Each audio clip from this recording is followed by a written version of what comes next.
त्यामुळे रेग्युलर स्वतःची तपासणी करून घेणं, एस्पेशली आंघोळीच्या वेळेला, हे जास्त महत्वपूर्ण आहे. आणि आपल्याला असं वाटलं की स्तनामध्ये गाठ आढळते किंवा डिस्चार्ज आहे, मग अशी मी लक्षणं सांगितली, तर त्यावेळेला कन्सर्न करायला पाहिजे, आपण वैद्यकीय तज्ञांना भेटलं पाहिजे. बरोबर सर, मगाशी जसं तुम्ही म्हणालात की मॅरिड स्त्रियांमध्ये हा जो काही रोग आढळतो किंवा हा जो काही आजार आढळतो की स्तनपान न करणं किंवा मग उशिरा लग्न होणं, या ज्या गोष्टी असतात, पण हे जे एज लवकर आलेलं आहे की आता 20व्या वर्षावयापासून हे खरं तर सुरुवात झालेली आहे, तर मग अशा वेळेला अशी कोणती कारणं कारणीभूत ठरतात की इतकं लवकर वय, की याच्यामध्ये इतक्या लवकर वयामध्ये हे आढळून येतात? नाही, मगाशी आपण कारणांविषयी बोललो, म्हणजे मल्टिपल फॅक्टोरियल हा गोष्ट आहे. म्हणजे आपण असं सांगू शकत नाही की नेमकं हेच कारण झालं आणि म्हणून हा आजार झाला. मल्टिपल फॅक्टर्स आहेत, त्याच्यामध्ये अनेक कारण आहेत. अनेक कारण आहेत.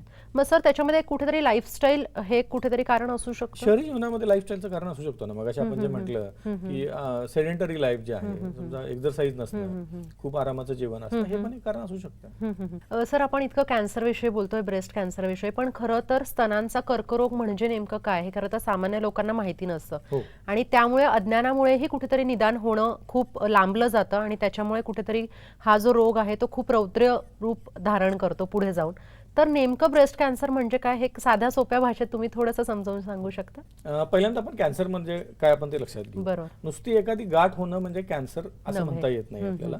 गाठीची अनिर्बंध वाढ होणं, जनरली काय होतंय, शरीरातल्या पेशी ज्या असतात ना, त्या नवीन निर्माण होतात आणि जुन्या पेशी मरून जातात. नवीन निर्माण होणं आणि मरून जायची ही प्रोसेस नेहमी चालू असते. ज्यावेळेला ही प्रोसेस थांबते एखाद्या अवयवामध्ये, त्यावेळेला तिथं काय होतं, त्या पेशींची अनिर्बंध वाढ होऊ लागते. आणि अनिर्बंध वाढ ज्यावेळेला होते पेशींची, त्या गोष्टीला कॅन्सर म्हटलं जाते. ब्रेस्टमध्ये आपण आधी सांगितल्याप्रमाणे डक्टल आणि लोब्युलर असे दोन प्रकारचे कॅन्सर आहेत. त्यामध्ये त्या डक्टल पेशींची किंवा लोब्युलर पेशींची अनिर्बंध वाढ होते आणि स्त्रीला त्या स्तनामध्ये गाठ लागते. आणि जेव्हा गाठ लागते आणि मोठ्या प्रमाणात वाढते असं दिसून येते, त्यावेळेला त्याला आपण कॅन्सर म्हणू शकतो. बरोबर. आणि सर तोच पुढे जाऊन जसं तुम्ही म्हणाल की स्तनांमध्ये गाठ निर्माण होणं म्हणजेच आपण त्याला ब्रेस्ट कॅन्सर म्हणू शकतो. गाठ अनिर्बंध वाढणं. नुसती गाठ जरी असेल ना, तरी फायब्रोअडिनोमा नावाची पण एक गाठ आहे. त्यामध्ये ती गाठ निर्माण होते, पण ती फारशी वाढत नाही किंवा खूप स्लो वाढते. त्याला नॉन कॅन्सरस ट्युमर म्हटलं जाते किंवा फायब्रोअडिनोमा असं म्हटलं जातं. आणि कॅन्सरस ट्युमर मध्ये काय होते, ती गाठ झपाट्याने वाढायला लागते. किंवा जर समजा स्त्रीनं त्या वेळेवर लक्ष दिलं नाही, तर तो कॅन्सर ऍडव्हान्स स्वरूप धारण करतो. म्हणजे काय होतंय, तर पूर्ण ब्रेस्ट जो आहे तो टणक होतो खूप मोठ्या प्रमाणामध्ये, जस्ट लाईक फुटबॉल. लहान आकाराचा फुटबॉल म्हणतो आपण, तशा मोठ्या आकाराचा होऊ शकतो. किंवा त्यामधनं स्त्राव येऊ शकतो निप्पल्स मधून, स्तनाग्रामधून, म्हणजे रक्त येईल किंवा पू येईल किंवा पाण्यासारखा डिस्चार्ज येईल किंवा त्याला प्लकरिंग असं म्हटलं जातं. त्याचं आधी उत्तर दिलंय मी या गोष्टीचं. तसं पण होऊ शकतं. आणि जर तरी पण ते योग्य उपचार झाले नाहीत, कळालं नाही, रुग्णाला कळालं नाही, तर मग काय होतं, पूर्ण स्तन खराब होऊन जातो कॅन्सर. दुसरी गोष्ट, मग तो कॅन्सर पसरू शकतो शरीरामध्ये. म्हणजे समजा लंग्स मध्ये पसरेल, पाठीमागच्या भागामध्ये, किंवा शरीराच्या इतर भागामध्ये पसरेल, बोन्स मध्ये पसरू शकतो, ब्रेन मध्ये पसरू शकतो. कॉमन साइट्स आहेत, ब्रेस्ट कॅन्सर पसरायच्या कॉमन साइट्स आहेत, त्या जागी तो आजार पसरू शकतो. बरोबर. म्हणजे खरं तर योग्य वेळेला योग्य काळजी घेणं याच्यातून एक गरजेचं आहे. म्हणजे हा एक मेसेज खूप गरजेचा आहे की योग्य वेळेला तुम्ही स्वतःची, तुमच्या स्तनांची खरं तर योग्य काळजी घेणं गरजेचं आहे. याविषयी आपल्याला अधिक माहिती डॉक्टर विजयकुमार माने यांच्याकडून जाणून घ्यायची, पण त्याआधी आपण घेतो एक छोटासा ब्रेक. तुम्ही कुठेही जाऊ नका, पाहत राहा आरोग्याचं मॉडर्न युग.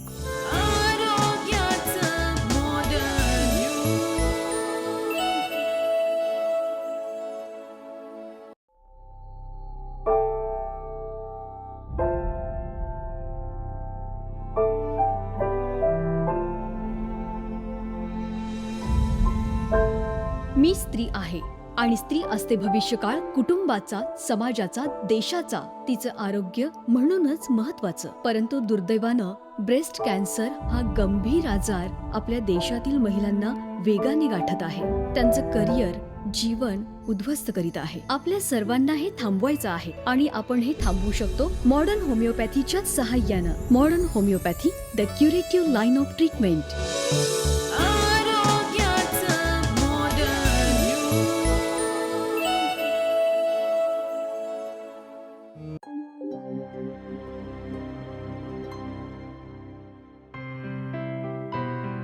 ब्रेकनंतर आरोग्याचं मॉडर्न युगमध्ये तुम्हा सर्वांचं पुन्हा एकदा स्वागत. सर, आता आपण ब्रेस्ट कॅन्सर विषयी बोलतोय. जसं तुम्ही मगाशी म्हणाल की जेनेटिक्स हे एक कारण असू शकतं, तर मग हे कशामुळे सर?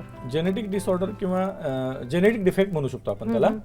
की BRCA1 आणि BRCA2 नावाचे जेनेटिक फॅक्टर्स आहेत, डिफेक्टिव्ह जीन्स आहेत. म्हणजे समजा मगाशी आपण बोललो की त्या महिलेच्या आई किंवा आजीमध्ये जर तो डिफेक्टिव्ह जीन असेल तर त्या रुग्ण महिलेला तो आजार व्हायची शक्यता असते. आपण एक काही दिवसापूर्वी एक बातमी मला वाटते तुम्ही ऐकली असेल किंवा वाचली असेल की हॉलिवूडच्या एका सुप्रसिद्ध अभिनेत्रीनं BRCA1 नावाचा जीन तिच्यामध्ये आढळल्यामुळं तिनं तिचे दोन्ही स्तन काढून टाकले आणि तिच्या आईमध्ये सर्वायकल कॅन्सर होता, म्हणजे गर्भाशय मुखाचा कॅन्सर होता, त्यामुळे तिनं तिचे स्तन काढून टाकले.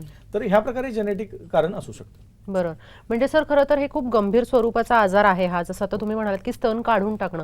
मग सर हा एक म्हणजे स्त्रीचं कुठेतरी अविभाज्य घटक असणारं स्तन हे काढून टाकणं हा एकमेव पर्याय उरतो का? नाही, मला या विषयावर मी कॅन्सर या विषयावर गेले 19 वर्ष मी काम करतोय. तर मला असं आढळून आलं की आपण हे प्रिव्हेंट पण करू शकतो. होमिओपॅथीमध्ये अशा प्रकारची ट्रीटमेंट आपल्याकडे आहे की आपण अशा समजा डिफेक्टिव्ह जीन असेल आणि त्या महिलेला जर कॅन्सर व्हायची शक्यता असेल तर हे आपल्या ट्रीटमेंटमुळे, उपचार पद्धतीमुळे, काही दिवसाच्या उपचार पद्धतीमुळे आपण ते प्रिव्हेंट करू शकतो. त्यामुळे मला असं वाटतं की ते काढून टाकायची गरज नव्हती, म्हणजे प्रीमॅच्युअर डिसिजन. बरोबर. सर जसं आपण मगाशी बोलत होतो की अज्ञान, आजकाल माहिती नसतं, त्यामुळे जनजागृती फार महत्वाची ठरते. तर तुम्ही काय सांगाल याविषयी? मगाशी आपण बोललो की महिलेनं स्वतः ते बघायला पाहिजे, पण काय होतं की खेड्यापाड्यांमध्ये तितकी जागृती नाही आहे, किंवा एज्युकेटेड महिलांमध्ये किंवा शहरामध्ये बघतोय आपण, स्पेशली मेट्रोपॉलिटन सिटीजमध्ये, की महिला म्हणजे कामाच्या व्यापामध्ये किंवा नोकरदार महिलांमध्ये स्वतःकडे दुर्लक्ष करायची प्रवृत्ती मोठ्या प्रमाणात आहे.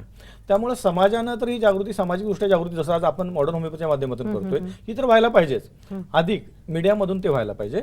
आणि सरकारचा खूप मोठा रोल असू शकेल असं मला वाटतंय. जसं न्यूझीलंड सारख्या कंट्रीमध्ये त्यांच्या स्क्रीनिंग व्हॅन्स आहेत. त्या काय करतात, त्यांच्या खेडोपाडी, त्यांच्या लांब लांबच्या एरियामध्ये ते हे जातात, व्हॅन्स जातात आणि महिलांचं स्क्रीनिंग करतात ब्रेस्ट कॅन्सरसाठी.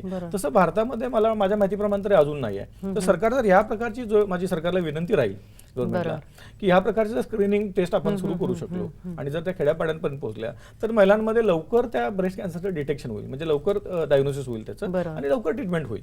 म्हणजे मॉर्टेलिटी रेट किंवा पुढच्या ज्या गोष्टी आहेत, कॉम्प्लिकेशन्स आहेत, त्या सगळ्या गोष्टी आपल्याला टाळता येतील. बरोबर. आणि सरकारकडूनही ही खरं तर मदत मिळणं गरजेचं आहे, कारण इतका मोठा हा विषय आहे, इतक्या मोठ्या प्रमाणात वाढतोय, तर त्याच्यामुळे ही जनजागृती होणंही गरजेचं आहे. सर मॉडर्न होमिओपॅथीची एक पंचलाईन आहे क्युरेटिव्ह लाईन ऑफ ट्रीटमेंट. तर म्हणजे नेमकं काय? क्युरेटिव्ह लाईन ऑफ ट्रीटमेंट म्हणजे आपण आजाराच्या मुळाशी जातो आणि आजार मुळापासून बरा करतो. आजार मुळापासून बरं करणं याला क्युअर असं म्हटलं जातं, म्हणून आपली क्युरेटिव्ह लाईन ऑफ ट्रीटमेंट आहे. या गोष्टीचा अनेक आजार जे असे आहेत की गंभीर आजार आहेत, जसं किडनी फेल्युअर आजार आहे. किडनी फेल्युअरमध्ये प्रचलित उपचार पद्धतीमध्ये काही उपचार नाही आहेत, म्हणजे डायलिसिस करणं किंवा ट्रान्सप्लांट करणं हे दोनच उपचार आहेत. आमच्याकडे ही पर्यायी उपचार पद्धती आहे आमची मॉडर्न होमिओपॅथी. यामध्ये आम्ही काय करू शकतो की रुग्णाला साधारणपणे 5 वर्षापासून ते 10 वर्षापर्यंत आपण डायलिसिस फ्री ठेवू शकतो. तितका काळ त्याचा ट्रान्सप्लांट लांबवू शकतो. लिव्हर सिरोसिस नावाचा जो आजार आहे त्याला लिव्हर ट्रान्सप्लांट हे एकच उपचार आहे फक्त त्याच्यावर. किंवा जर सिम्पटमॅटिक ट्रीटमेंट आहे, म्हणजे जर पोटात पाणी झालं असेल तर त्याला पाणी काढून टाकलं जाते, रक्त कमी झालं तर रक्त चढवलं जाते, ब्लिडिंग असेल तर ब्लिडिंग थांबवलं जाते. हे प्रचलित उपचार पद्धतीमध्ये होते. मॉडर्न होमिओपॅथीमध्ये काय होतं, तो आजार मुळापासून बरा होतो. आमच्याकडे अनेक पेशंट असे आहेत लिव्हर सिरोसिसचे की लिव्हर ट्रान्सप्लांट न करता आपल्या ट्रीटमेंटमुळे ते सुखानं आणि नॉर्मल आयुष्य जगतात. कॅन्सरमध्ये पण अनेक प्रकारच्या कॅन्सरमध्ये आपल्याकडे आजार मुळापासून बरा होतो. किंवा ऍडव्हान्स स्टेजचा जो कॅन्सर आहे अशामध्ये पण आपण रुग्णाला सुसह्य आणि एक म्हणजे क्वालिटी ऑफ लाईफ देऊ शकतो. म्हणजे समजा जो आजार बोन मध्ये किंवा ब्रेन मध्ये पसरलेला आहे तर त्याला वेदनारहित आपण नॉर्मल लाईफ, नियर नॉर्मल किंवा नॉर्मल लाईफ आपण देऊ शकतो. म्हणून आपल्या उपचार पद्धतीला क्युरेटिव्ह लाईन ऑफ ट्रीटमेंट असं म्हटलं जातं. बरोबर सर. म्हणजे कुठेतरी असं म्हणता येईल की मॉडर्न जसं आपण पाहायला गेलं तर नोन पॅथीज मध्ये इतकं खरं तर याच्यावर इतके औषधं नाहीत किंवा रिकरन्स जो होतो की पुन्हा उद्भवणं ते आहे, पण मॉडर्न होमिओपॅथीमध्ये हे खरं तर होत नाही आणि आपण तो कम्प्लिटली म्हणजे जवळपास 100% पर्यंत आपण तो ऑलमोस्ट बरा करू शकतो. बऱ्याच अंशी आपण तो भरू शकतो. 100% आपण असं म्हणू शकत नाही, मेडिकल फील्डमध्ये असं पर्सेंट असं काय बोलता येत आपल्याला, पण बऱ्याच अंशी म्हणजे इतर उपचार पद्धती थकल्यानंतर, इतर उपचार पद्धतीच्या लोकांनी हात वर केल्यानंतर सुद्धा रुग्णाला आपण चांगल्या प्रकारचं लाईफ देऊ शकतो, म्हणजे त्याचं लाईफ एक्सटेंड करू शकतो किंवा बरं करू शकतो. म्हणजे अशा अनेक केसेस आमच्याकडे आहेत, म्हणजे पुढे येताना आपण ते पुढे पाहूच कशा प्रकारे आपण ते करू शकतो. म्हणजे सर कुठेतरी मॉडर्न होमिओपॅथीमध्ये रुग्ण बरा होणं हे खूप महत्वाचं आहे तुमच्यासाठी. हो बरोबर आहे. बरं सर, आमचा जो प्रयत्न आहे, आमचा प्रयत्न तो त्यासाठीच चालू आहे. गेले 19-20 वर्ष आपण संशोधन करतोय की ज्या आजारांना उपचार नाही असं म्हटलं जाते अशा आजारांना उपचार उपलब्ध व्हावा बरं. तो रुग्णाला सुसह्य असावा, आर्थिकदृष्ट्या, फिजिकली आणि मेंटली या सगळ्या अँगलनं आपण रुग्णाकडे बघतोय आणि त्याला उपचार पद्धती सुसह्य व्हावी, त्याची क्वालिटी ऑफ लाईफ सुधारावी, कमी खर्चामध्ये व्हावी, ह्या सगळ्या गोष्टीचा विचार करून आपण आपली उपचार पद्धती ही बनवलेली आहे. बरोबर. आणि त्यांनी एक चांगल्या प्रकारे खरं तर आयुष्य जगणं हे खूप महत्वाचं आहे. हो. आणि या उपचार पद्धतीच्या माध्यमातून ते नक्कीच होईल. आणि सर, आजच्या या विषयाविषयी तुम्ही खूपच छान माहिती दिली. तुमचे मनापासून आभार. नमस्कार.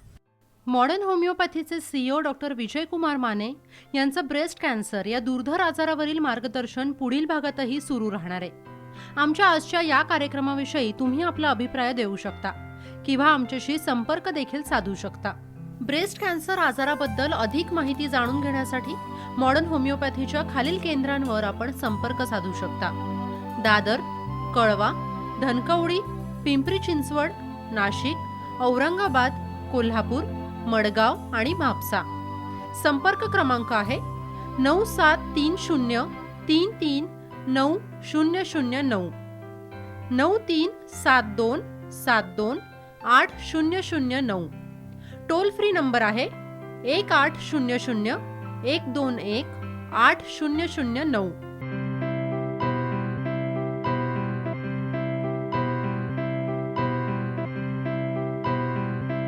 आमची वेबसाईट आहे www.modernhomeopathy.co.in, info@modernhomeopathy.co.in आणि ईमेल आयडी आहे kidneycureclinic@gmail.com.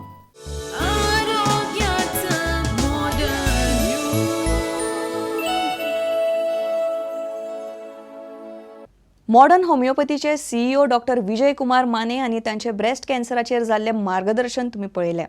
आयच्या भागातल्या ह्या कार्यावळीचेर आदारून आमी तुमकां हो प्रश्न विचारता. ब्रेस्ट कॅन्सर ह्या खर दुयेसाचें निदान कसल्या टेस्टी वरवीं करतात? एक्सरे, मॅमोग्राफी काय एंजिओग्राफी? तुमची जाप बिरेस्तार मेरेन धाडात. कॅपिटल उतरांनी मॉडर्न अशें टायप करात. फुडें स्पेस दवरून A वा B वा C अशें टायप करून तुमचो SMS 56161 ह्या नंबराचेर धाडात. आमकां खात्री आसा की तुमी ह्या प्रस्नाची अचूक जाप दितले. जाप दिवप्या मदल्या तिगांची निवड आमचे परीक्षक करतले. निवड जाल्ल्यांक मॉडर्न होमिओपॅथी कडल्यान रोख इनाम आनी स्मृतिचिन्ह गोंय शाखेंतल्यान मेळटलें. इनाम मेळोवप्यांची नांवां ब्रेस्ट कॅन्सराच्या फुडल्या भागान जाहीर करतले. खर दुयेस आनी ताचे वेले मॉडर्न होमिओपॅथीचे उपचार हाचे खातीर पळयत रावात भलायकीचे मॉडर्न युग.